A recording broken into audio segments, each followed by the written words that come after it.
सतगुरुदेव की जय। बंदी छोड़ कबीर परमेश्वर जी की जय। बंदी छोड़ गरीबदास जी महाराज जी की जय। स्वामी रामदेवानंद जी गुरु महाराज जी की जय हो।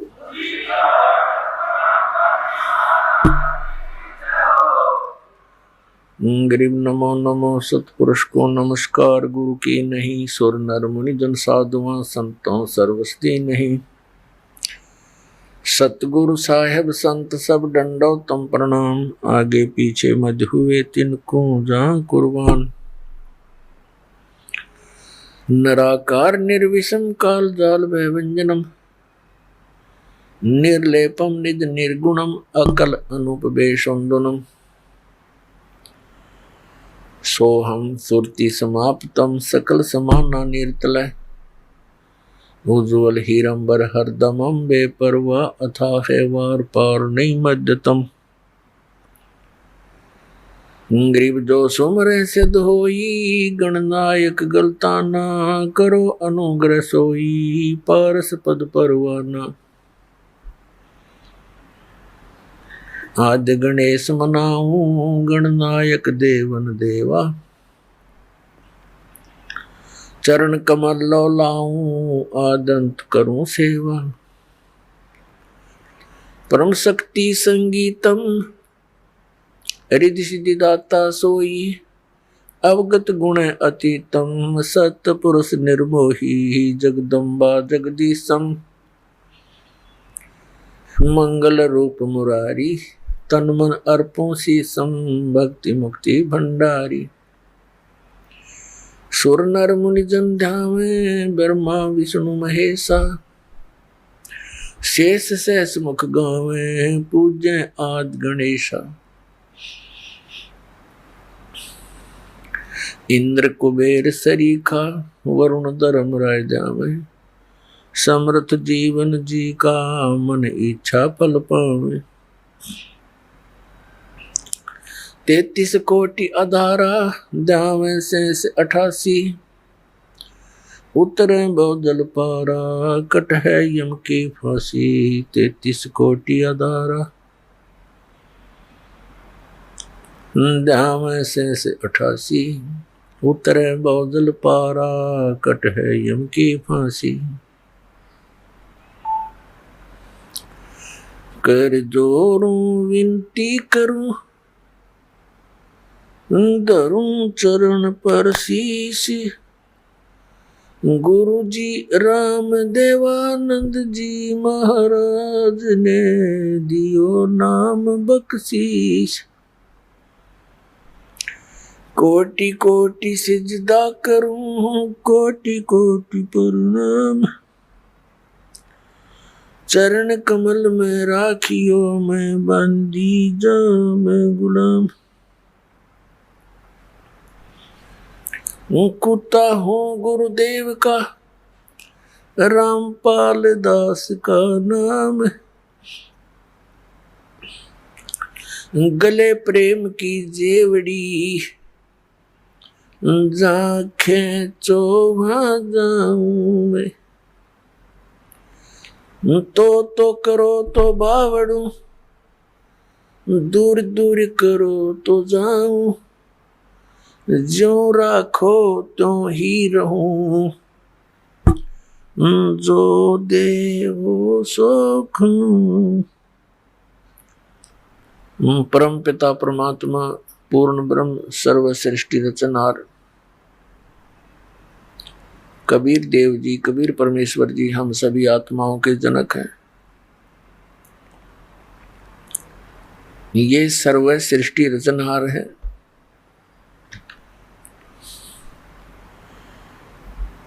और हम सभी प्राणी जितने भी काल के इस लोक में हम फंसे हुए हैं। ये सभी जीव उसी परमात्मा के अंश हैं। वो हम सब का मालिक है, स्वामी है।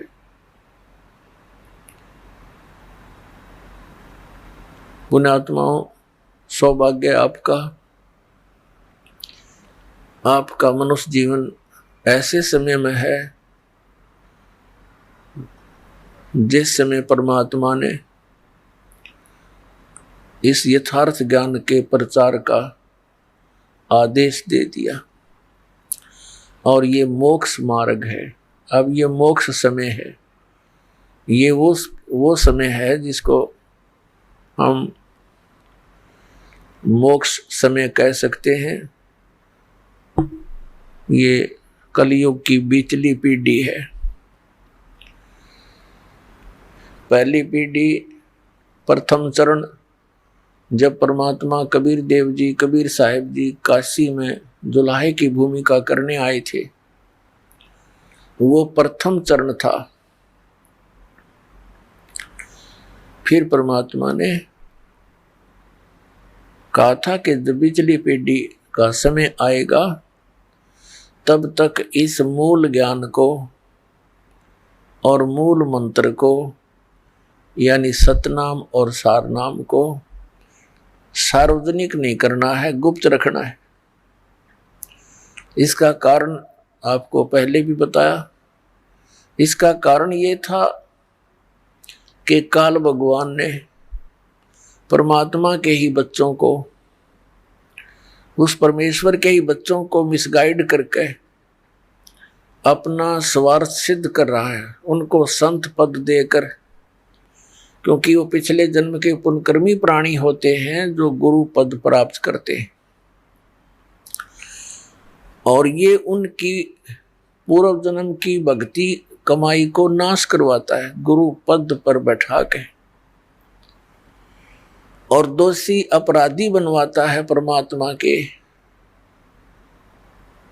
उन भोली आत्माओं को रास्ता गलत बतवा के। अपने आत्मा कोई व्यक्ति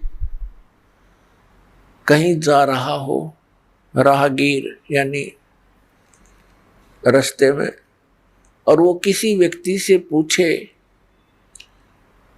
अपना गंतव्य स्थान, और जिस व्यक्ति से वो पूछ रहा है वो कहता ये है कि मैं यहाँ सब क्षेत्र का जानकार हूं, और वो दिशा गलत बताता है, और वो व्यक्ति उस पर विश्वास कर लेता है यात्री कि ये कहता मैं यहाँ का पूरा जानकार हूं, तो वो दिशा गलत जा करके अपने यथास्थान के विपरीत चला जाता है। तो फिर वो कितना दुखी होता है, उस व्यक्ति को कितना अच्छा व्यक्ति मानेगा या बुरा, ये तो अंडरस्टूड है। आज यही दशा इन नकली गुरु और पंथों, मंडलेश्वरों, आचार्यों और शंकराचार्यों, इन परम धनियों की है। हमारे सदग्रंथ कुछ बोलते हैं, ये हमें कुछ बताते हैं, तो पुण्यात्माओं काल के द्वारा ये अध्यात्म ज्ञान इतना उलझा दिया जाता है, उसको सुलझाने के लिए स्वयं परमेश्वर आते हैं सतलोक से चलकर। तो वो परमात्मा आज से 600 वर्ष पहले काशी शहर में सन 1398 से और सन 1518 तक 120 वर्ष रहकर इस अध्यात्म ज्ञान का वर्णन किया करते थे, सुनाया करते थे। लेकिन हम अशिक्षित थे, हमारे पूर्वज अशिक्षित थे, जिस कारण से हम परमात्मा के इस यथार्थ ज्ञान को ग्रहण नहीं कर पाए।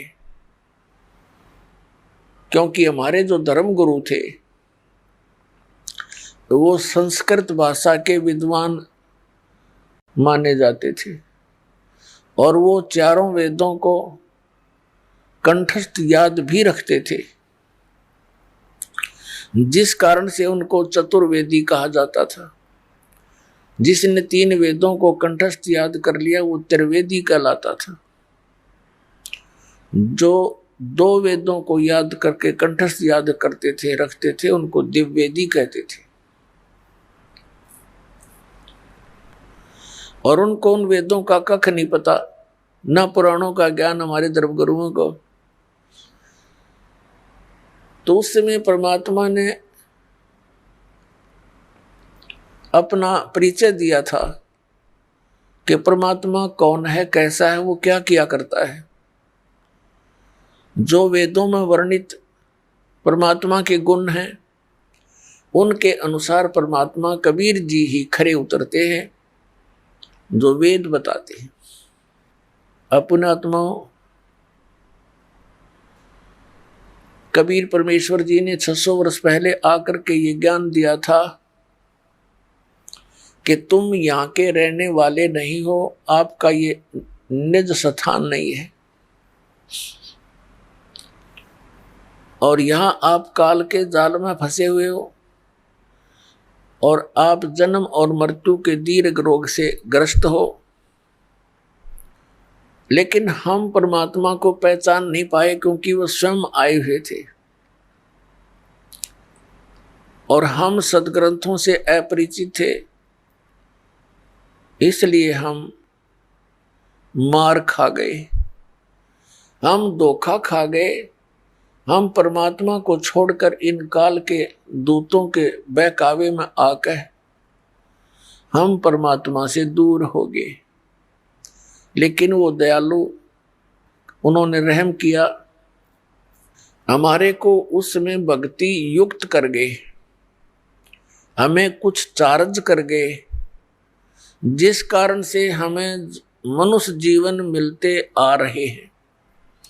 और जो पुण्यात्मा परमात्मा के संग में कभी किसी युग में रहे हैं, तो वो पुण्यात्मा ही आज परमात्मा की तरफ अग्रसर हुए हैं।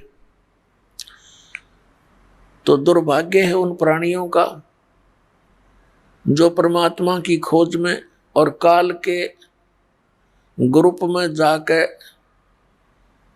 सेट हो गए। वो काल के ग्रुप कौन कौन से हैं? पुण्यात्मा, काल ने, इस ज्योत निरंजन ने कहा था कि परमात्मा की इसकी वार्ता हुई थी, तब कहा था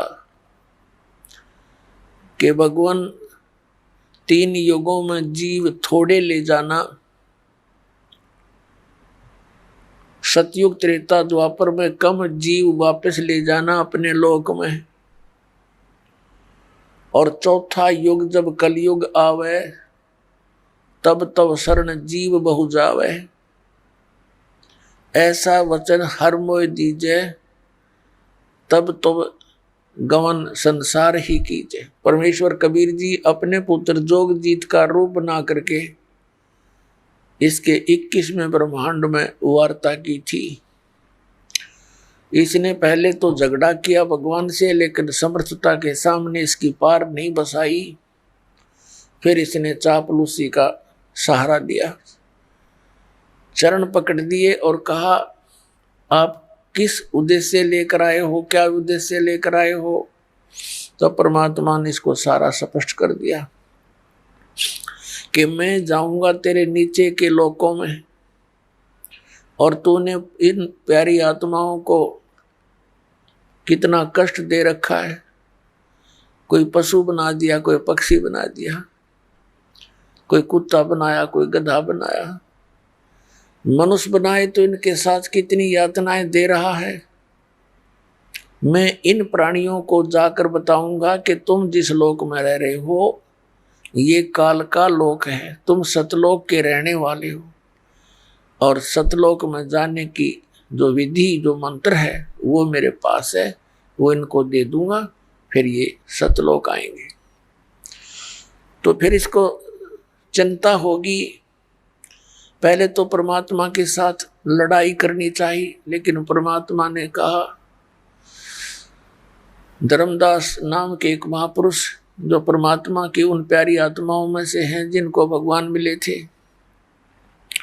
उसको बता के धर्मदास जब इसकी पार नहीं बसाई मेरे ऊपर, इसने अटैक किया, मैंने श्वास का सिमरण कर दिया, सतनाम के श्वास, उस श्वास का सिमरण कर दिया, जिस कारण से काल नीचे जा गिरा बहुत दूर पाताल में। पुण्यात्माओं, परमात्मा कबीर जी हमें सतर्क करते हैं। आप जी के ऊपर कभी कोई आपदा आवे तो सतनाम का सिमरण तुरंत शुरू कर देना, ये अभ्यास बना लेना। ना यम के दूत निकट आएंगे, ना काल निकट आ सकता, तुरंत अगर आ भी गया है तो बहुत दूर चला जाएगा, आपको कोई हानि नहीं कर पाएगा। तो उस समय परमात्मा ने यही बताया कि उसके बाद फिर जब इसने देखा कि इनके पास बहुत शक्तिशाली मंत्र है, चरण पकड़ लिए, तब कहा था कि आप किस उद्देश्य लेकर जा रहे हो। परमात्मा ने सब बताया, जैसा दास ने भी वर्णन किया। फिर इसने कहा जी कोई बात नहीं, जैसे आपकी इच्छा वैसे कर लेना, पर मुझे कुछ आवश्यकताएं हैं, वो मेरी पूरी कर देना। परमात्मा ने कहा बोलो। इसने कहा ऐसे नहीं, आप वचनबद्ध हो जाओ। तो परमेश्वर कबीर जी वचनबद्ध हो गए। तब इसने कहा था कि 3 युगों में जीव कम ले जाना और चौथे युग कलयुग में कितने ही जीव ले जाना। और परमात्मा एक दया और करना, आप अपना ज्ञान देकर ले जाना, आपके ज्ञान को स्वीकार करें वो आपके, मेरे ज्ञान को स्वीकार करें वो मेरे, उन पर उनको बलपूर्वक ना ले जाना। परमात्मा को सब पता था कि बलपूर्वक अगर ले भी जा सकता हूं मैं, फिर ये रुकेंगे नहीं वहां, क्योंकि इनकी आस्था यहीं पर जमा हो रही है। पहले इनकी आस्था हटाऊंगा, इनको ऐसा ज्ञान दूंगा कलयुग में और प्रमाण दिखाएंगे, तो फिर ये अपने आप उनकी रुचि सतलोक में हो जाएगी। पुण्यात्मा, तब काल ने जब पता लगा कि अब सारे वचन मान लिए, तब कहने लगा जाओ जोग जीत संसारा और जीव न माने कहा तुम्हारा। 12 पंथ करूं मैं साजा, नाम तुम्हारा ले करूं आवाजा। इन 12 पंथ नाम जो ले ही, सो हमरे मुख आन समोही। और अनेक पंथ चलाऊं, या विद जीवों को बरमाऊं। देवल मंदिर को कहते हैं, देवल तीर्थ और देव पूजाऊं, और तीर्थ व्रत और नकली जप तप मन लाऊं।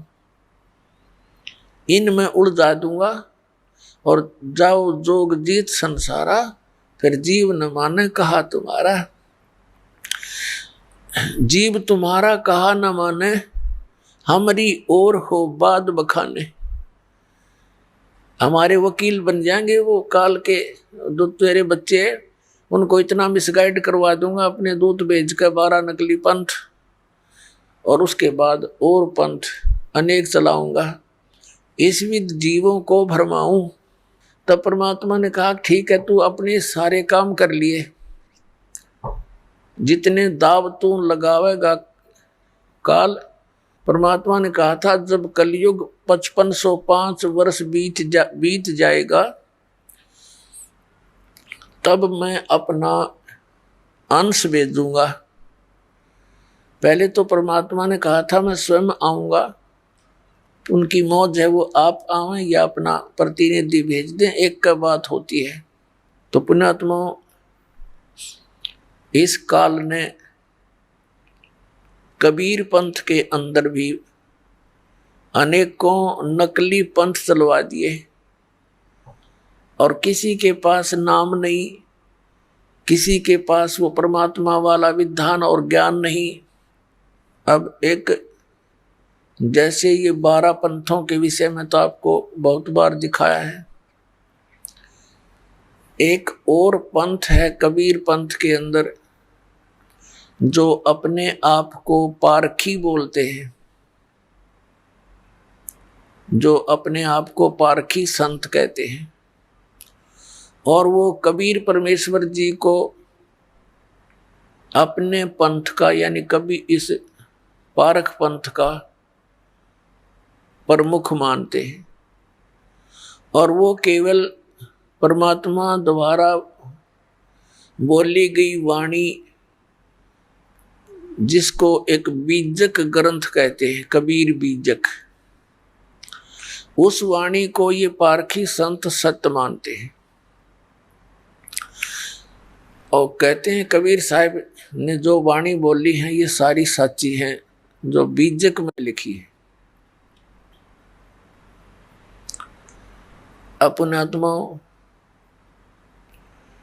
अब ये यथार्थ ज्ञान परमात्मा के बच्चों तक पहुंच रहा है इस चैनलों के माध्यम से,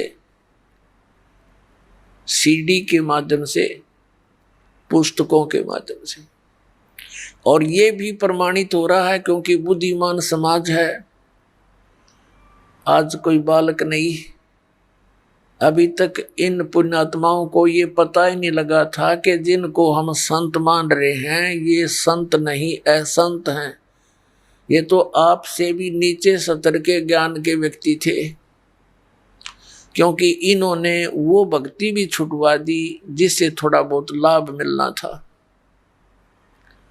जैसे घर घर में जोत जगाई जाती थी जो हवन यज्ञ का काम करती थी, इन राधा स्वामी पंथ, धन धन सतगुरु पंथ वाला ने, जय गुरुदेव पंथ वाला ने वो भी बंद करवा दी और क्या कहते हैं, हम तो अंदर ज्योति देखेंगे, अंदर देखेंगे, अंदर की जोत जलाएंगे, ये खाक जोत जलाएंगे, ने पांचों नाम काल के जाप करें और गुमराह किए बैठे सतलोक जान की बात करें।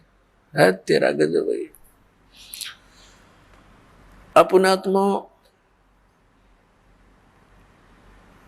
इस काल ने एक नहीं कई शिकंजे कस रखे हैं, कई फांस बांध राखी है प्राणी के। अब इस ज्ञान से, सत्संग से पुण्यात्माओं को जो सत परमात्मा की खोज में लगे हुए हैं उनको ये तो विश्वास हो चुका है, लगभग हो जाएगा नहीं तो ज्ञान सुनने से, कि कबीर इज गॉड, कबीर परमात्मा है, सतपुरुष है, सारे प्रमाण दास ने दिखा दिए।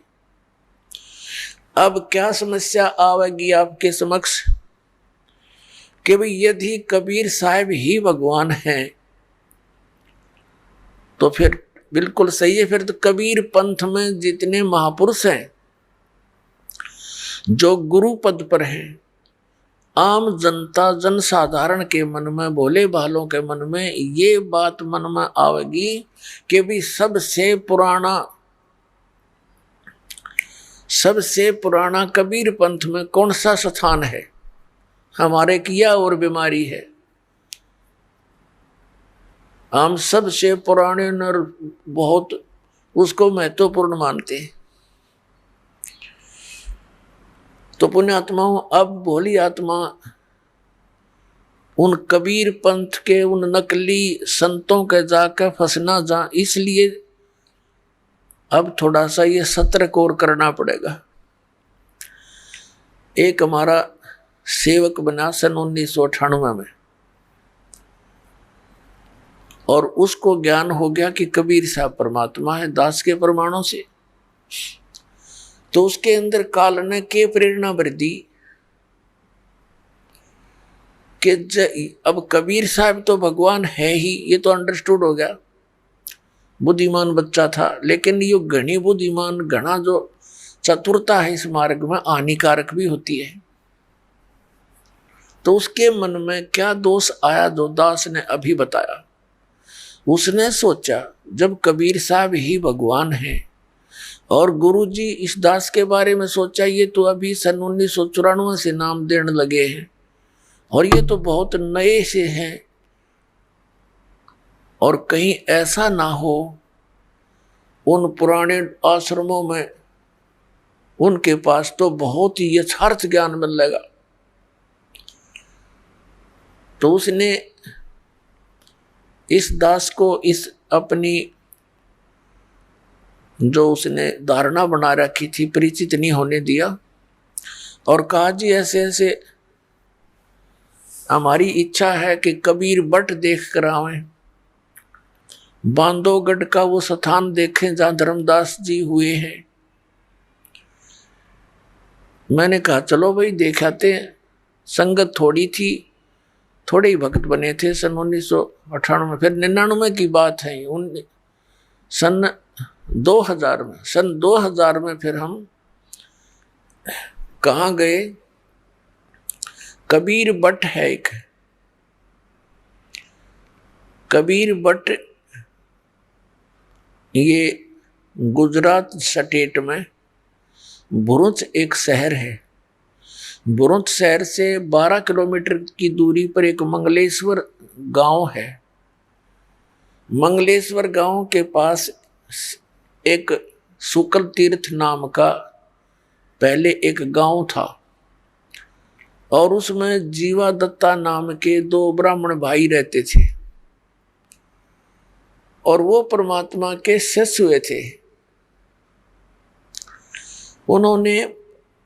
उन्होंने ज्ञान सुना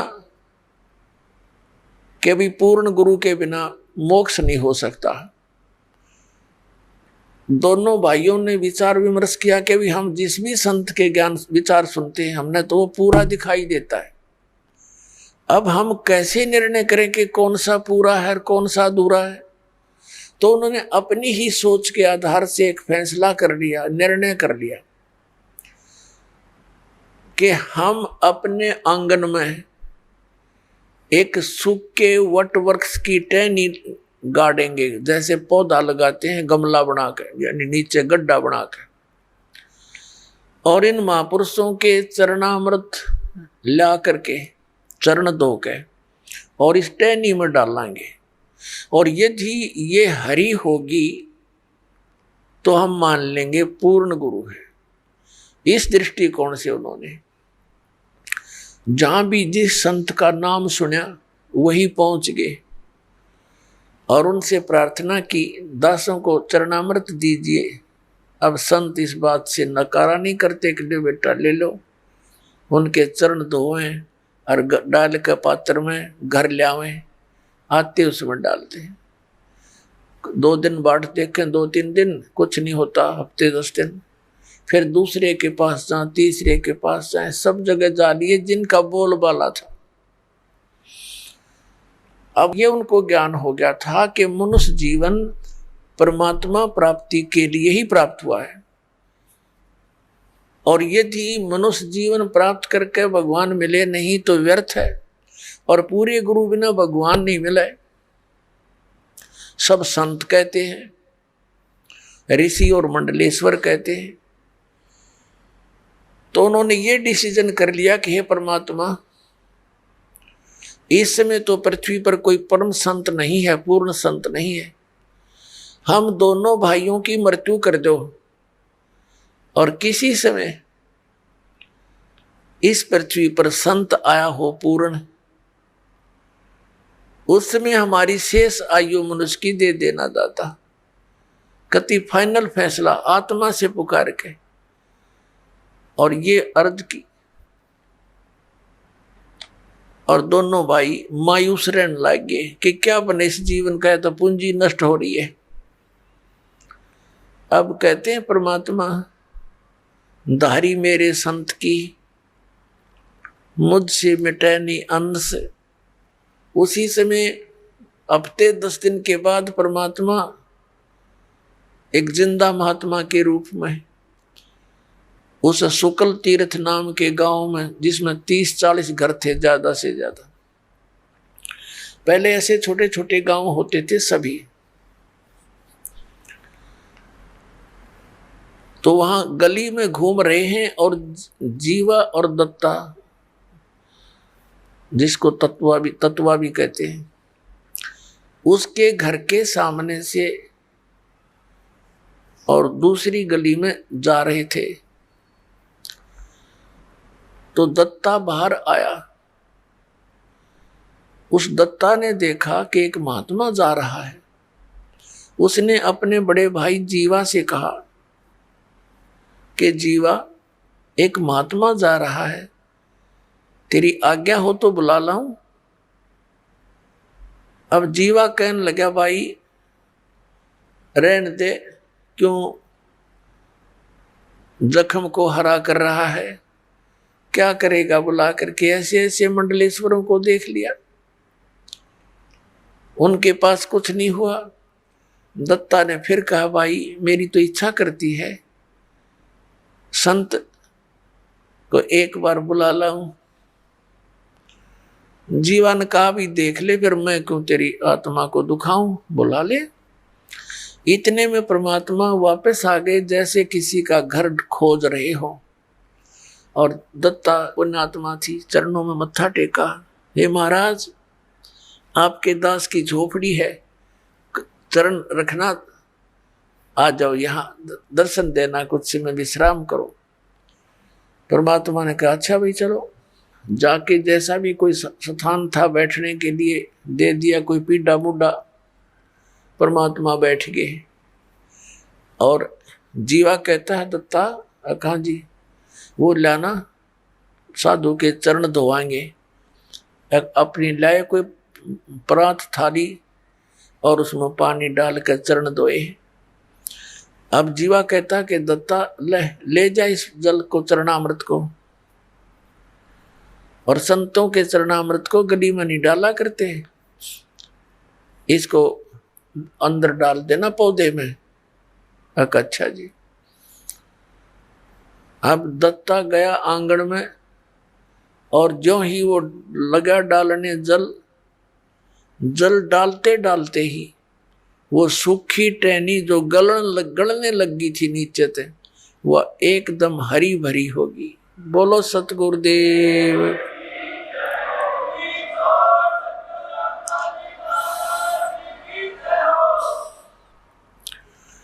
अब दत्ता ने कहा जीवा आइए एक बार दौड़ के, आइए एक बार जल्दी आना।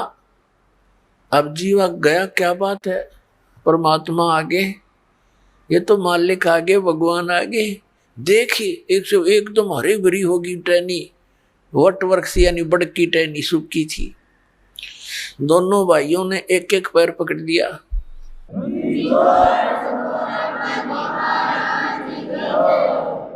दोनों भाइयों ने एक एक पैर पकड़ लिया।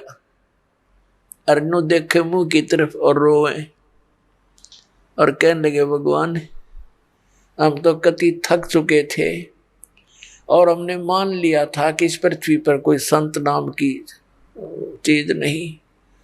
ये भगवान आप पहले क्यों ना आए दाता, हमने बहुत प्रयत्न किया, बहुत खोज करी, बहुत खोज करी। परमात्मा कहने लगे बेटा मैं आता जाता पहले भी तुम्हारी आत्मा से मैं खूब परिचित था, तुम्हारे हृदय की कसक से।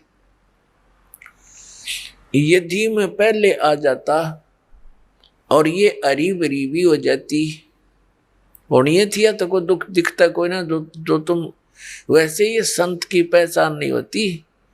फिर भी मैंने तुम्हारी आस्था को देख करके यह लीला करनी पड़ी बेटा। यदि मैं पहले आ जाता और ये हरी भरी हो जाती, तुम उपदेश ले लेते, ठीक है, फिर तुम्हारे मन में यह धारणा और आती कि हो सकता है एक बहुत बड़ा मंडलेश्वर है, उसका बड़ा बोलबाला है, उसके हजारों की संख्या में शिष्य हैं, कहीं वो हमारे गुरु से भी अत्यधिक शक्तिशाली हो, तो तुम बेटा फिर धक्के फिर भी खाते। और उस समय जब गुरु बना लिया, उसके बाद मन में आपके ये धारणा आती तो बेटा मेरे से भी खत्म हो जाते, क्योंकि गुरु के प्रति अविश्वास होने से नाम खंडित हो जाता है। गुरु बनाने से पहले खूब छानबीन करें, खूब हर तरह से उसकी परीक्षा करें, और उसके बाद अगर आपके मन में दोष आता है तो आपका नाम नहीं रहता, कनेक्शन कट जाता है। अपनात्मा ये ज्ञान तो है यानी परम संत के लिए, ये परम संत के ऊपर लागू हैं ये सारे नियम, और हमने ला रखे नकलियां के ऊपर। लेकिन परमात्मा कबीर जी ने कहा कि झूठे गुरु के पक्ष को तजत ना लावे वार। झूठा गुरु हो तो तुरंत तुरंत त्याग दे, और सही गुरु मिलने के बाद फिर मन में आपके कोई दोष रहता है, फिर आप नाम रहित हो जाते। तो बेटा मैं पहले आ जाता, तुम फिर भी धक्के खाते। मैं इसलिए देर से आया हूं कि तुम्हारी सारी फड़क निकल ले, और तुम इन सारे संतों ने टटोल लो पहले, नहीं तो फिर बात बिगड़ जाती। तो दोनों कहने लगे महाराज जी यह बात आपकी 100 की 100 सच्ची, 100%। क्योंकि आप तो एक सिंपल से आदमी, और उनका बोलबाला हमने कति परख कर देख लिया, उनके पास ये शक्ति नहीं थी। फिर परमात्मा ने कहा बेटा केवल यही एक उदाहरण नहीं होना चाहिए, एक संत की पहचान इस सब एक पॉइंट से नहीं होती। संत की पहचान उसके ज्ञान से होती है। अब सुनो मैं तुम्हें ज्ञान सुनाता हूं। परमात्मा ने उनको कई दिन तक अपने द्वारा रची हुई सृष्टि का ज्ञान दिया। तो कहने का भाव ये है कि वो जो सूखी टहनी लगाई थी कबीर परमेश्वर जी के चरणामृत से वह हरी भरी होगी थी, उस टहनी ने एक बहुत बड़े वट वृक्ष का रूप धारण कर लिया। अब वो पूरा मंगलेश्वर गांव भी वहां से खत्म हो गया, इधर उधर जाकर बस गए, क्योंकि वो एक टापू सा है, और उस टापू को नर्मदा नदी ने अपना दोनों तरफ से, चारों तरफ से घेर रखा है। वहां नर्मदा नदी, नर्मदा दरिया 2 भागों में बंटकर आगे जाकर फिर एक होकर समुद्र में गिर जाती है। तो वहां टापू बना रखा था, वो टापू था वो मंगलेश्वर गांव। तो अब वहां कोई नहीं रहा। वहां जब टापू में वो बदल गया तो बाहर आके रहने लगे। वहां अकेला वो वट वृक्ष रह गया। उस वट वृक्ष के विषय में बताया है कि लगभग 900 एकड़ में का घूम गया, फैल गया। लगभग 600 वर्ष पुराना वो वट वृक्ष आज भी विद्यमान है, जीर्ण शीर्ण हो रहा है। उसको अब लगभग 1.5, 2, 3 एकड़ में अब भी है। और वहां कबीर पंथ का एक महंत पद से ये परंपरागत वहां एक आश्रम है, उस वट वृक्ष के नीचे ही, बड़ के पेड़ के नीचे। और वो केवल महंत पदवी इसलिए रखी गई थी कि ये यादगारें, जो अद्भुत लीलाएं घटनाएं घटी हुई हैं, ये सुरक्षित रहें। इस पिछली पीढ़ी तक के कबीर परमात्मा के द्वारा की गई लीलाएं आज भी उनके अवशेष बकाया है। तो पुण्यात्मा उस वट वृक्ष को देखने के लिए हम पहले हम गए बांधवगढ़। बांधवगढ़ के अंदर कुछ नहीं पाया। वहां उनका धर्मदास जी का लड़का था नारायण दास, वो परमात्मा की शरण में नहीं आया था। फिर परमेश्वर कबीर जी ने आदरणीय धर्मदास साहिब जी को अपनी कृपा से 60 साल की उम्र हो चुकी थी उनकी, धर्मदास जी की, तब एक संतान, एक पुत्र दिया था। उस पुत्र से उसका वंश चला था, और उस पुत्र के साथ बड़ा बेटा हमेशा विरोध रखता था, उसके साथ जो है ना झगड़ा रखता था। उसने वहां से छोड़ दिया था बांधवगढ़। दूसरे छोटे लड़के ने कहीं और चला गया था, कुदरमाल वगैरह नाम बताया, MP में। तो बांधवगढ़ में वो हमारे साथ था, वो हमारा सेवक। उसने बाद में बताई दास को फिर ये बातें। तो उसने जाकर के बांधवगढ़ में जो महात्मा से दिखे थे उनसे बात करी, अलग से चर्चा की, ज्ञान गुण की बातचीत की। फिर हम वहां से चल पड़े वट वृक्ष देखने। हम वट वृक्ष पर पहुंचे तो वहां एक महंत था, अच्छी गद्दी लगा रखी, एक झूला के ऊपर बैठा वो, और एक दो उसका सेवक उसको झुला रहा था। तो उससे उसने एकांत में बात करी। हम कहीं उधर अपने बैठे थे, उससे पूछा जी सार नाम क्या है, सत नाम क्या है। वो कहने लगा मुझे तो मालूम नहीं, मेरे मामा जी की दुकान थी, मेरे मामा जी रहा करता यहाँ पर महंत, उसकी मृत्यु होगी, मेरी तो लकड़ी की दुकान थी, मुझे यहाँ बैठा दिया, मुझे नहीं मालूम यहाँ क्या है। हाँ इतना अवश्य है कि ये वट वृक्ष के विषय में जानता था, बाकी सार नाम के बारे में मुझे नहीं मालूम। ऐसे वह बांधवगढ़ में उन संतों से पूछा, उनने भी यही जवाब दिया, कोई कुछ बतावे कोई कुछ ना बतावे, ये मंत्र है ये मंत्र है। फिर हम पहुंच गए और कई स्थानों पर गए, बड़े बड़े जो कबीर पंथ के थे, तो सब जगह घूम कर हम वापस आ गए। वहां चल बच्चे देख लेंगे, परमात्मा के स्थान है, अच्छी बात है। फिर आकर के उसने बताया, कहने लगा जी ये यात्रा मेरे लिए वरदान सिद्ध होगी। मैं कहा भाई ऐसी क्या बात है बताइए। कि मैं इतना नालायक और नीच व्यक्ति हूं। उसने अपनी सारी गलती मान ली कि मैंने ये सोचा था कि कबीर तो परमात्मा है ही है, कबीर जी तो इसमें तो कोई सकरा है को नहीं, सारे प्रमाण आपने दिखाए थे। तो मेरा नो शक था कि जब कबीर जी भगवान है तो इनके पूरे मेथड से कबीर पंथ के जो साधु संत हैं वो तो गर्क पावेंगे, कति सैचुरेट पावेंगे, वो तो परिपूर्ण होंगे। मैं बोला फिर भाई क्या देखा, अगर वो, मैं बोला बेटा अगर वो परिपूर्ण होते तो दास ने डले ढोंड की क्या जरूरत थी, क्या जरूरत थी ये संघर्ष करने की।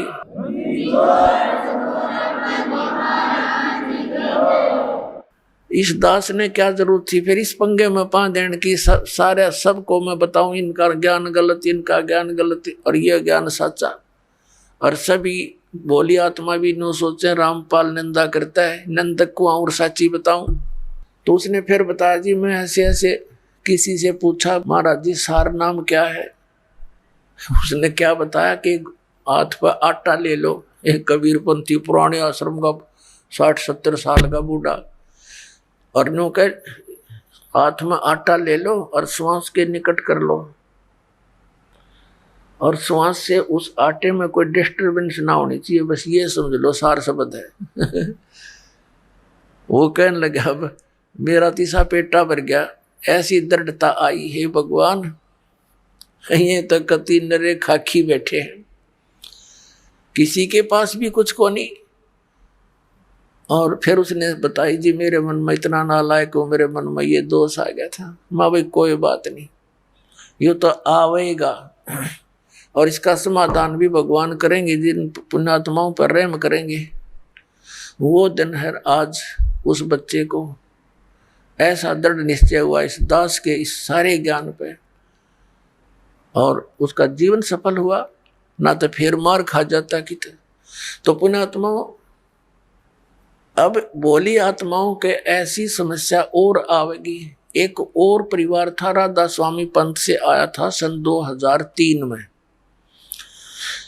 पूरा परिवार आया यहाँ पर, दीक्षा ले ली क्रोथा आश्रम में और अच्छी लगन से लगे रहे। फिर उनके मन में भी यही दोष पैदा हो गया, सारा ज्ञान समझ गए कि भाई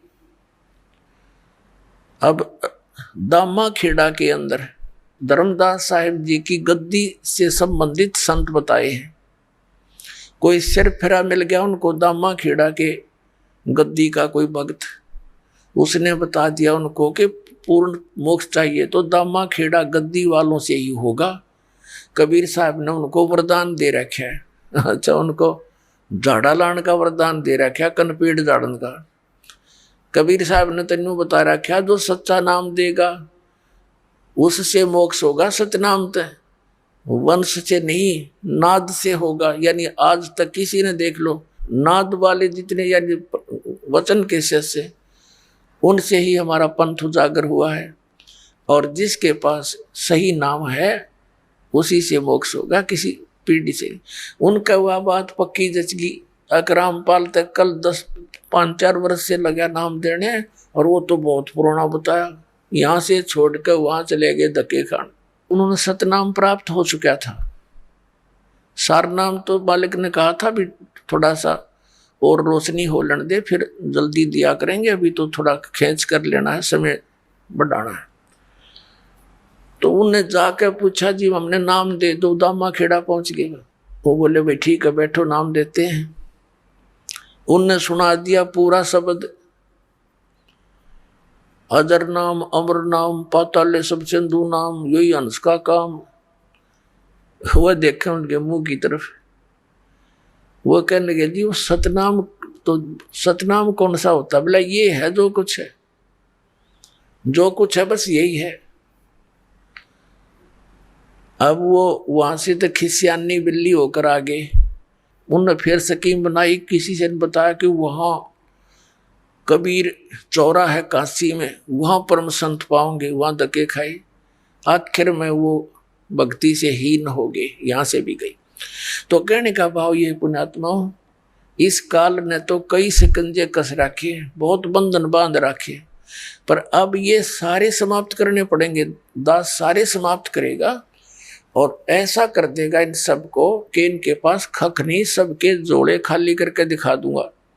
अब देखो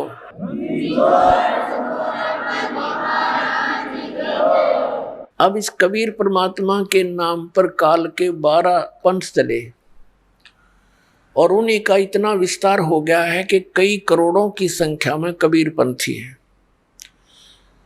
कई करोड़, लगभग 20 करोड़ से भी ज्यादा होंगे पूरे मिलाकर के भारतवर्ष में कबीर पंथी। लेकिन है वो नकली संतों से प्राप्त ज्ञान युक्त, वो ज्ञान पूरा नहीं उनका, ना उनके पास भक्ति मार्ग।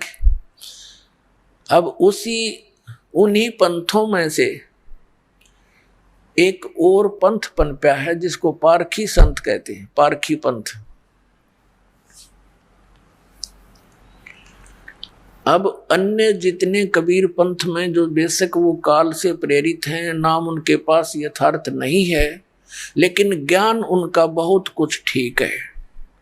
परमात्मा कबीर जी को वो महत्व देते हैं, परमात्मा को मानते हैं, और सतलोक सचखंड उन स्थानों को भी मानते हैं, लेकिन उनका नाम गलत है, उनकी पूजा की विधि गलत है। अपने आत्माओं, जैसे आप किसी को ये ज्ञान हो जा कि इस व्यक्ति को ये रोग है और उस रोग का नाश करने की औषधि है नहीं, तो उस ज्ञान का लाभ क्या? उसका कोई यूज नहीं। ये भी ज्ञान हो गया कि इसको ये रोग है और उसकी औषधि नहीं, तो ये हमें सबको ज्ञान हो गया कबीर साहिब के मार्ग से कि हम सतलोक से आए थे, यहाँ फंस गए, और यहाँ का काल भगवान है। इसको 1 लाख मानव शरीरधारी प्राणी नित खान का श्राप लगा हुआ है। तो हम सभी दुखी इसलिए हैं कि हम सतलोक नहीं गए। सतलोक जाने से हमें सुख होगा, लेकिन उनकी जो सिद्धांत विधान है, ये सभी कबीर पंथी जो हैं, कबीर परमेश्वर जी को केवल सतगुरु मानते हैं, परमात्मा नहीं मानते, और परमात्मा को सतलोक में निराकार मानते हैं। और वहाँ वही राधा स्वामी वालों वाली थ्योरी के वहाँ प्रकाश ही प्रकाश है, लेकिन वो ये मानते हैं कि वहाँ आत्मा उस प्रकाश में घूमती रहती है। परमात्मा पहले गुप्त था, फिर प्रकाश बन गया, प्रकाश उत्पन्न कर दिया उसने अपनी दौनी थे, फिर उसमें समा गया। कुछ ऐसे भी बकवास करते हैं बेतुकी, उसमें समा गया प्रकाश में, वो प्रकाश चेतन हो गया। प्रकाश का टट्टू चेतन होता, बता, प्रकाश तो प्रकाश ही है।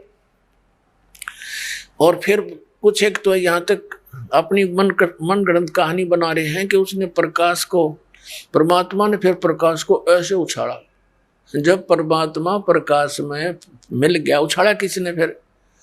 फिर वो बूंद ऊपर, जैसे पानी को ऊपर उछाल दे वापस जल में मिल जाती है, तो जल में मिली नहीं, वो बूंद न्यारी न्यारी रहेगी, सारी आत्मा बन गई वह, और फिर प्रकाश में घूमन लगी। जैसे इसका मतलब जैसे मछली घूमया करें समुद्र में, नो धक्के खावे, तो वहां प्रकाश ही प्रकाश है, और वो चेतन प्रकाश है। एक एक की छुरी है, बाकियों की तो वहां है, वो निराकार है भगवान। और वहां आत्मा अलग रहती है, उस प्रकाश में जैसे मछली जल में घूमती रहती है, ऐसे धक्के खाती रहती है, ऐसे भटकती है। तो ये टट्टू मोक्ष होया, कोई बात हुई है? तो इस तरह की छुरी, चलो ये जो कबीर पंथी हैं, ये अस्तित्व भगवान का मानते हैं कि भगवान है, परमात्मा है, सत्पुरुष है, जीव भिन्न है। इनकी बात कुछ लव ठीक सी है, लेकिन इनके पास मोक्ष मार्ग नहीं, यथार्थ ज्ञान नहीं सत्पुरुष का। जैसे हमने आम के महिमा का ज्ञान हो गया, आम के कि कितना स्वादिष्ट फल है, और उसका बीज है नहीं, बीज आम के स्थान पर बबूल का बीज दिया, और आशा लगाए बैठे हैं आम की, तो ये सारी ये बात बिगड़ गई। ये तो दशा है कबीर साहिब के उन 12 पंथों और उनसे निकली हुई अनेकों ब्रांचों की। और एक जो पारखी पंथ है, ये तो कतिये नास्तिक लोग हैं। इनका क्या विधान है कि एक तो ये मानते हैं कि जीव ही परमात्मा है। बताओ, जीव ही भगवान है, और फिर कहते हैं ध्यान लगाओ, और ध्यान की अंतिम उपलब्धि ये क्या बताते हैं कि विचार शून्य हो जाओ, बस ये अंतिम ध्यान की प्रागाढ़ता है। और जीव ही भगवान है, ये तो इनका ज्ञान है, और विचार शून्य हो जाना ये इनका ध्यान है।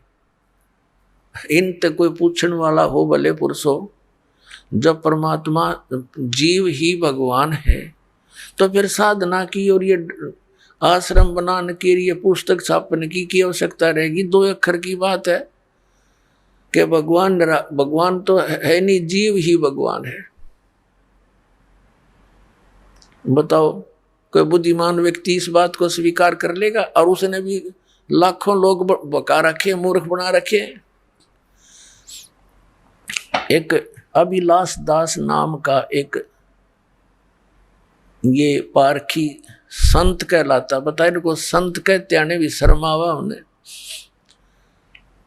अभिलाष दास नाम का एक संत है, इलाहाबाद और कई स्थानों पर उसने आश्रम बना रखे। एक बुरहानपुर नाम का एक स्थान है, शहर है, और वहाँ इस पारख सिद्धांत के बहुत से महात्मा रहे हैं। बहुत पुराना, 150 वर्ष पुराना लगभग वो स्थान है। अब इनकी क्या छुरी है ये बताता हूं आपको। ये कहते हैं ईश्वर परमात्मा कोई नहीं, जीव ही ब्रह्म अर्थात परमात्मा यानी ईश्वर है। सृष्टि का कोई कर्ता नहीं है। जगत को ये बिना ईश्वर का मानते हैं। ये कहते हैं ईश्वर, जब ईश्वर है ही नहीं, भगवान है ही नहीं, तो ये परमात्मा रहित मानते हैं इस संसार को और सृष्टि को। ये जीव को परमात्मा कहते हैं। बताओ, या कोई बात है जरा सी कोई बुद्धिमान की? इन आदि शंकराचार्य जी ने 2500 आज से 2520 वर्ष पूर्व आदि शंकराचार्य जी का जन्म हुआ था, यानी ईसा जी से 508 वर्ष पूर्व। उस समय इस आदि शंकराचार्य जी ने भी, इनको क्या हुआ कि 8 वर्ष की उम्र में इनमें प्रेरणा होगी, क्योंकि पिछले पुण्यकर्मी प्राणी थे, और ये जा फंसे एक संत के जो गुफा में रहता था। और 6 महीने में या 2 महीने में 3 महीनों में वो गुफा से निकलता था कि उसका बोलबाला सुनकर आदि शंकराचार्य जी वहां जा बैठे। जब वो निकला उससे प्रार्थना की ज्ञान समझाने की, तो उसने उल्टा पाठ पढ़ा दिया उस बोली आत्मा को कि जीव ही ब्रह्म है। अब इस ही विधान को आगे प्रचार करने लगे आदि शंकराचार्य जी, जहां से हिंदू धर्म का ये जो है ना उत्थान माना जाता है, प्राकट्य माना जाता है। तो उस समय ये सब जगह जाकर कहने लगे, उस अपने गुरु जी के विधान को बताने लगे। तो उस समय भी इतने बुद्धिमान व्यक्ति थे, उन्होंने कहा कि हे महात्मा जी, जब जीव ही ब्रह्म है तो फिर हमने करना क्या रह गया? हम आप भगवान है, फिर क्यों दर दर आप अपना प्रचार करते फिर रहे हो? आप भी भगवान और हम भी भगवान, फिर हमारा करना क्या रह गया? फिर अब ये बात उस आदि शंकराचार्य के भी समझ में आ गई, भाई बात तो यह भी ठीक है। ये बात तो जची नहीं, क्योंकि फिर गुरुजी उनके जीवित थे। अब उस विधान को साथ लेकर चलना गुरु परंपरा थी उसकी, लेकिन उन्होंने अपनी सूझबूझ से फिर कहा कि तुम श्री कृष्ण की, श्री विष्णु जी की और श्री शंकर भगवान की पूजा करा करो। या दया परमात्मा की थी। यदि वो बात स्वीकार हो जाती हमारे पूर्वजों द्वारा, तो आज कोई राम नाम लेनिया नहीं पाओ, सारे नास्तिक हो जाते। अब यही बीज ईब बो रहा है ये अभिलाष दास नाम का एक कबीर पंथी कवाव है। कबीर पंथी कवाव है और कबीर साहब के विपरीत सारा ज्ञान बताओ, तो ये काल का पक्का दूत है। अपने आत्मा ये क्या बताते हैं कि परमात्मा ये जगत जो है अन ईश्वर है, यानी बिना ईश्वर का है। जीव भगवान हो गया तो सृष्टि का कोई कर्ता नहीं, तो इसका मतलब ये बिना भगवान के हुआ। अब हमारी श्रीमद् भगवत गीता क्या बताती है कि जिस व्यक्ति की ये स्टेटमेंट है कि जगत का कोई कर्ता नहीं, ये अपने आप बनता और बिगड़ता रहता है, यानी प्रलय होती है, फिर सृष्टि होती है। अब उसके बारे में श्रीमद् भगवत गीता में दिखाएंगे। पहले इनकी सारी थ्योरी बताता है दास। और ये पारखी जो संत हैं ये नहीं मानते कि ऊपर कोई लोक है, सतलोक है या कोई स्वर्ग लोक है, ये नहीं मानते। कहता ये सब काल्पनिक बातें हैं, काल्पनिक बनावटी। और ये इनका ये भी मानना है, जैसे कोई प्रश्न करता है क्या परमात्मा भक्तों पर दया करता है, दुष्टों को हानि करता है? वो कहता है कि जब भगवान है ही नहीं और परमात्मा किसी पर ना रहम करता है ना कोई दुख देता है, वो कुछ नहीं करता, परमात्मा है ही नहीं। ये चातुर प्राणी की बातें होती हैं। जो चातुर प्राणी है, चातुर प्राणी चोर हैं और मूड बुगद हैं ठोठ, ये संतों के निकाम की इनके देगल जोट। अब ऐसे व्यक्तियों के पास भी जन समूह बैठा है। कमाल कर दिया ये भगवान, कितनी श्रद्धालु, कितने डिवोटी हैं, आंख मीच कर बैठे हैं। गुरुजी जो बता देते हैं वो सही है, बिल्कुल सही है। अब इतने चतुरता ये संत पद पर प्राप्त प्राणी होते ही हैं कि एक आम जनसाधारण तो कोरा कागज होता है, उस पर कुछ भी लिख दे, उसमें तो वही अंक अंकित हो जाते हैं। तो इस प्रकार वो लाखों लोगों को डबोए बैठा है। अब देखना, ये है श्रीमद् भगवत गीता और जय दयाल गोविंद का नाम इसका अनुवादक है। और ये कौन सी है? पद छंद, पद छेद, अन्वय, साधारण भाषा टीका से, ये इसका नाम है। अनुवाद करता इसका यो नाम लिख रखे। और देखना, ये है अध्याय नंबर 16 और श्रीमद् भगवत गीता, और इसका श्लोक नंबर 7 से शुरू करेंगे। अब गीता ज्ञान दाता कहता है कि मैंने ऊपर तो बता दिया देवी प्रकृति वालों की जो जानकारी दे दी। अब दूसरी असुरी प्रकृति वाले हैं, वो 2 प्रकार के व्यक्ति हैं। तो असुर स्वभाव वाले मनुष्य, ये 7वां श्लोक में, असुर यानी राक्षस स्वभाव वाले मनुष्य प्रवृत्ति और निवृत्ति इन दोनों को भी नहीं जानते, इसलिए उनमें न तो बाहर भीतर की शुद्धि और न श्रेष्ठ आचरण है और न सत्य भाषण ही है। वो सच्ची बात नहीं कहते, वो बात को घुमाते हैं, झूठ बोलते हैं। अब 8वें श्लोक में देखिएगा, अध्याय नंबर 16 के 8वां, वे असुर प्रकृति वाले मनुष्य कहा करते हैं कि जगत आश्रय रहित है, सर्वथा असत्य और बिना ईश्वर के अपने आप केवल स्त्री पुरुष या नर मादा के संयोग से उत्पन्न है, केवल काम ही इसका कारण है, इसके सिवा और क्या। 9वें में कहा कि इस मिथ्या ज्ञान को अवलंबन करके जिनका स्वभाव नष्ट हो गया है और जिनकी बुद्धि मंद है, वे यानी जड़मती, वे सबका अपकार करने वाले कुकर्मी उग्र कर्मणा माने निकम्मे, ये बकवाद करने वाले कुकर्मी मनुष्य जगत के नाश के लिए ही समर्थ होते हैं, प्रगट होते हैं। इसका अर्थ ये, अपनात्मा इस पवित्र श्रीमद् भगवद गीता ने ये स्पष्ट कर दिया कि वो राक्षस स्वभाव, असुर स्वभाव के व्यक्ति होते हैं जो ये कहते हैं कि कोई भगवान नहीं, यानी सृष्टि अनईश्वर है, ये जगत अनईश्वर है, इसका कोई भगवान नहीं। अब ये जो कबीर पंथी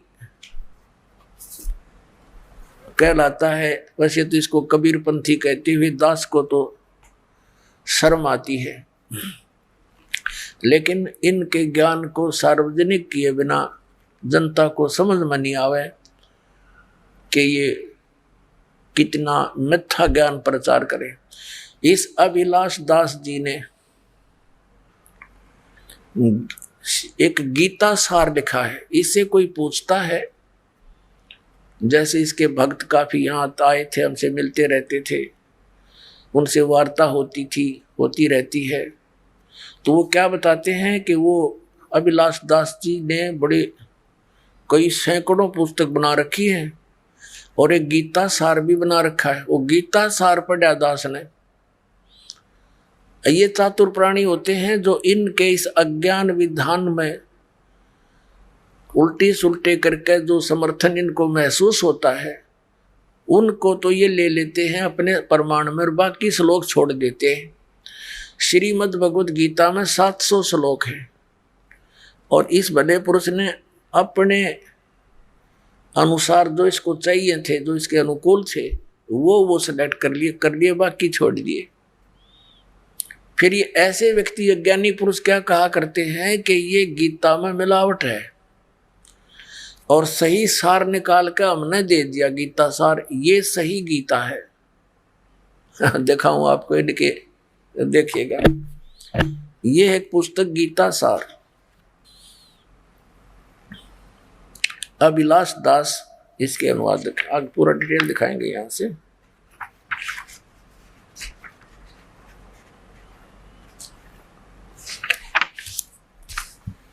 ये प्रकाशक है कबीर पारख संस्थान, संत कबीर मार्ग, प्रीतम नगर, इलाहाबाद से, ये वहां से छपी है। पहली बार सन 1975 में उत्तरा जो बता कब से ये विष घोल रहा है समाज में, 1975 में पहली बार छपी थी। और मुद्रक है Indian press private limited, Panna Lal road, Allahabad. अब दिखाता हूं आपको, इसकी कलाबाजी देखियो। वाह, एक तरफ तो ये कहते हैं भगवान किसी का भला बुरा नहीं कर सकता, और फिर गीता सार के 8 पृष्ठ पे ये क्या कहता है, ये क्या कहता अभिलाष दास, सारा कुछ भूमिका लिख कर ये क्या कहता है, गुरुदेव सबका मंगल करें। और यही शुभ आकांक्षा बता, एक तरफ तक है यो कि भगवान कुछ नहीं कर सकता, फिर गुरुदेव तेरा मंगल करेंगे, तेरे गुरुजी मंगल करें, सबका भला करें, है इनकी दोगली बातें, कहीं सिर पैर नहीं पाओगे। अभी तो सटाट है इसकी कलाबाजी दिखाता हूँ। ये देखिएगा अध्याय नंबर 16 का इसने अनुवाद किया है अपनी इस गीता सार में, अध्याय 16 और ये गीता सार, इसने 1 से लेकर ये 6ठा श्लोक है, ये 6ठा श्लोक है। इसमें वही इसने क्या क्या किया है, इसकी देखो कितनी कलाबाजी है, यहां से दिखानी पड़ेगी थोड़ी। इस चतुर आदमी ने क्या कर रखा है, इसने खुद अनुवाद किया। इसने क्या लिखा है, जो ये पुस्तक दास ने अभी आपको दिखाई थी, गीता प्रेस गोरखपुर से प्रकाशित है, इसको इसमें से कहा कि मैंने अनुवाद इसमें तो लिया, इसका अनुवाद ले रखा, और फिर अपनी उस अज्ञान विधान को, अपने अज्ञान विधान को सिद्ध करने की कुचेष्टा की। ये देख, ये आपने भी देखा था, ये गीता है, गीता प्रेस गोरखपुर से। पदछेद, इस गीता का ये नाम है पदछेद अन्वय और साधारण भाषा टीका सहित। अब ये देखो, ये गीता सार, इस गीता सार की भूमिका में इसने क्या लिखा है कि गीता प्रेस की अन्वय पदछेद वाली गुटका गीता अर्थ समझने में सहायक हुई है, यानी इसने इससे अर्थ लिए हैं, सहायक हुई है। प्रत्यक्ष और अप्रत्यक्ष में जिनकी रचनाओं के सहयोग से मेरा ये कार्य पूर्ण हुआ है, उनके प्रति मैं हृदय से कृतज्ञ हूँ। यानी इस पुस्तक से इसने अनुवाद लिए हैं और अपनी अज्ञान सोच को, उस विधान को सिद्ध करने की कुचेष्टा की है। अब हम आते हैं इसके द्वारा अनुवादित 16वें अध्याय के और 17वें श्लोक में। ये गीता सार है, ये गीता सार और पृष्ठ 203 पे। अब 7वां श्लोक इसने कैसे किया है, असुरी स्वभाव वाले ये नहीं जानते कि क्या करना चाहिए और क्या नहीं करना चाहिए। उनमें न पवित्रता होती है और न उत्तम आचरण होते हैं और न तो उनमें सत्य ही होता, सत्य नहीं, सत्य भाषण। और इसमें सत्य भाषण लिखा है स्पष्ट। अब आगे देखो, आसुरी स्वभाव वाले यह नहीं जानते कि किस कार्य को में प्रवृत्त होने से भलाई है और किस कार्य से निवृत्त होना चाहिए, अथवा कर्म मार्ग क्या है तथा त्याग मार्ग क्या है। वे कर्तव्य अकर्तव्य बुद्धि से हीन होते हैं। ठीक है, यह लिखा नीचे इसी में, उनमें सत्यता की बहुत कमी होती है। असुर स्वभाव के लोग होते, उनमें सत्यता की यानी सच्चाई नहीं होती, उसकी बहुत कमी होती है। 204 पृष्ठ पे गीता सार। वे कहते हैं कि ये जगत मिथ्या तथा आधार रहित है, इसका कोई ईश्वर नहीं है, ये अपने आप पैदा हुआ है, यह केवल भोगों के भोगने के लिए है, इसके अतिरिक्त और क्या है। अब देखो, इसने फिर आगे, अब ये तो अनुवाद न्यू का न्यू ले लिया गीता प्रेस वालों का, अब इसने ये बकवाद शुरू कर दिया अपनी तरफ से। इस श्लोक में वास्तव में जो लोग किसी प्रकार चेतन सत्ता नहीं मानते, वे लोग, जो लोग संसार के केवल भोग की वस्तु मानते समझते हैं, दुराचार में लगे रहते हैं, उन्हें आसुरी संपदा युक्त कहा है। जगत कर्ता ईश्वर न मानना आसुरी संपदा नहीं, यदि वह अध्यात्मवादी या सदाचार प्रयाण है। अब देखो ये क्या कहना चाहता है गीता जी के इस श्लोक को, इसलिए इसने लेना अनिवार्य समझा कि कहीं तेरे चेले पीछे तो कोई पढ़ ले और इसकी पहले लिपापोती कर दूं। ये क्या कहना चाहता है कि असुरी स्वभाव के लोग वो नहीं होते जो सृष्टि को भगवान रहित मानते हैं, वो नहीं होते, वो होते हैं जो दुराचारी होते हैं।